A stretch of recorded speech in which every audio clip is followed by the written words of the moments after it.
Hey guys, in this video, I'll show you how you can download Happymod on iOS. Alright, so let's begin with the video.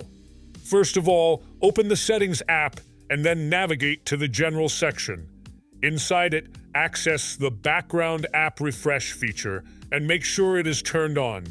If it isn't, then tap on the button at the top and select Wi-Fi and Cellular. Now that this feature is enabled, close the Settings app and open a preferred browser. Here, search for happymod.com and give it a go.